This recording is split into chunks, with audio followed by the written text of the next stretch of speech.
G'day, Steve Morgan here, Fishing Monthly magazines with my mate Laurie Jackson from Whittley Boat Sales here on the Gold Coast. And Laurie, you've got an exciting new partnership happening with Whittley. I've never tested a Whittley with a Mercury on the back before. What's the big black angry motor doing on there? Very excited to have Mercury as part of our partnership. Looking forward to a long association with Mercury.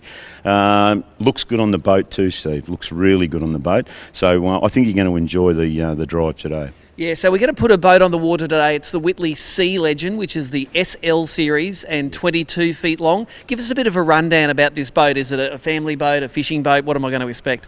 Fishing boat, but since you put the hardtop on them, we call them a hybrid. So you can install camp covers all the way around the boat, and it makes it into a bit of a cruiser and a fishing boat. It's always going to be a fishing boat, but we've made it that way that it looks like a cruiser as well. I think fishing boats are often a compromise. They can't just be 100% fishing, because if you want to take the wife and kids out, they need somewhere to stay out in the shade and out of the sun.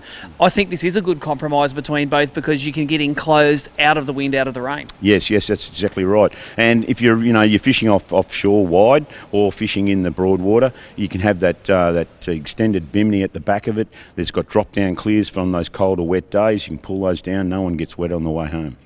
Now, the SL22, 22 feet long, means it probably doesn't come on a single axle trailer. I see it's on a twin axle here. Just tell us about how heavy is this rig and what can you tow it with? The boat motor trailer weight on the boat is 2260. Yep. And that's dry weight, no fuel, no water. It has 200 litres of fuel under the floor and 40 litres of fresh water.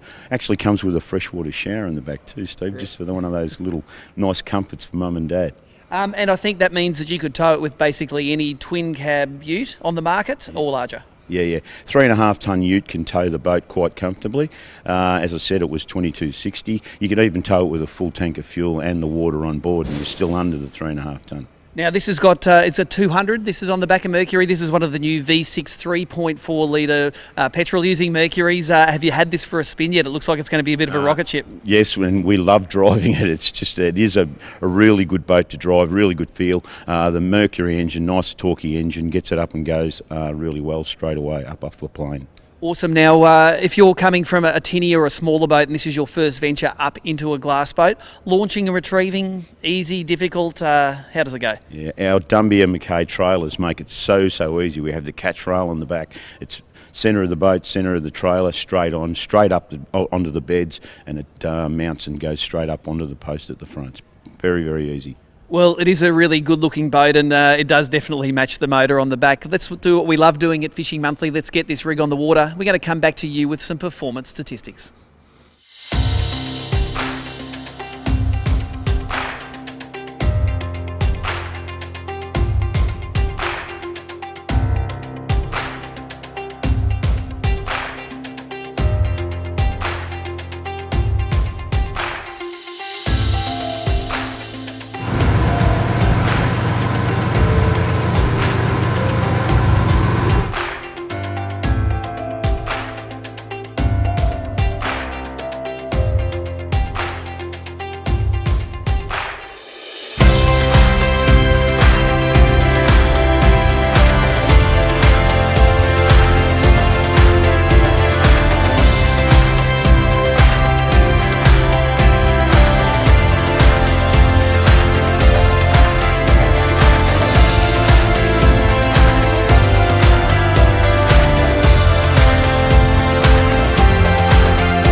So there we go, we're back at the Boatworks now, back at Whittley's headquarters, and the SL22, powered by that Mercury 200 horsepower, 3.4 litre, 4-stroke outboard. Boy, it has a lot of grunt, and like all boats that have this Mercury on the back, that mid-range torque, you can really feel it kick in. When you're sitting on a planing speed and want to hit the hammers, you can definitely feel it.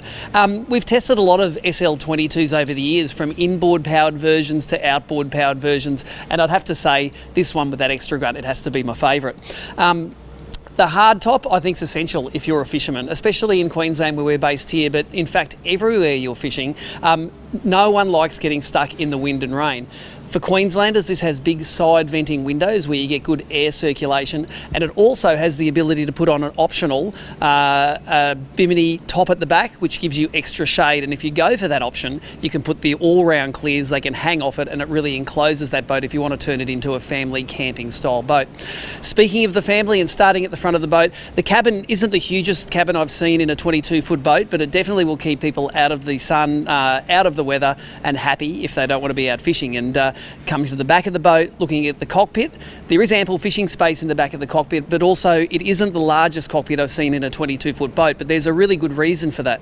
The seat setup in this rig is really cool, especially if you like bait fishing. A lot of boats will have seats that you can swivel around and you're sitting quite high up off the ground to watch your rods.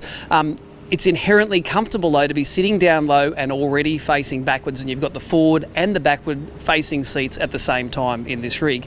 Now under those rear facing seats there's heaps and heaps of waterproof storage, so anything you want to keep dry, anything that's quite bulky, all of our camera gear actually fit in there. There's plenty of storage in the back. This boat has the full EVA foam floors, and maintenance is awesome. You get a garden hose in there, you hose it all out at the end of the day, and it's a really easy way to do it. In fact, I think Whittley only do this boat with the EVA floors now. You can't get these boats with carpet anymore. In between the cockpit and the cabin is the dash, and I love boats where you can flush mount large sounders. This one was only supplied with a 9-inch, but you can flush mount a 16-inch sounder into this dash, and I think that if you're going to be spending that much on electronics, you don't want it hanging on a bracket, you want it embedded and you want it being looked after, and they do cost a lot of money nowadays. Other little touches on the dash include the proprietary Whittley little LED switches. I think they're neat, they're out of the way, you're never going to turn them on accidentally, and they're a nice little finishing touch to the boat. Move over to the passenger side and you've got a lot of area where you can put your phone, your keys. Again, it's on that EVA foam material. You put them down, they're not going to slide around. So from a usability point of view, it's a comfortable boat. From a bait fishing point of view, it's a comfortable boat. The fishermen can get their rods up in the rocket launchers above that hard top. Move down to the back of the boat. Battery access is very easy. I like a boat where if you do have power problems, and let's face it, power problems are the problems you're most likely to have on the water, your batteries, your isolation switches, your fuses are all readily accessible through those little swing open doors. Overall, if you're thinking of stepping up into a fiberglass boat, it's a very easy boat to use. The drive-on, drive-off trailer works really well. You just drive it on up there, hook on the bow, and you're ready to go, and it's reverse when you're launching it. Don't be intimidated by what it takes to launch and retrieve this boat. In fact, put it behind any of the twin cab utes and this boat will tow back and forth to the ramp. Now, as tested, this boat's $141,962. You can get more information at whitley.com.au. A little bit about performance before we finish though. The most economical speed, 3,500 to 4,000 RPM in this boat, where we got 1.6 kilometres per litre burned, and that was at a speed of 30 to mid 40s kilometres an hour. There was a band in the middle that had basically the same fuel economy. Now pair that with a 210 litre tank, you have a range of over 300 kilometres, which is ample to get away for that weekend away. If you want to drop the throttle down, you're going to pay more. 900 metres per litre burned, you get 5,850 RPM and it goes 67 kilometres an hour, spinning Mercury's inertia stainless steel 15-inch prop. More information, as I say, visit the website www.whitley.com.au, or if you like this boat, come and see the guys at Whittley on the Gold Coast.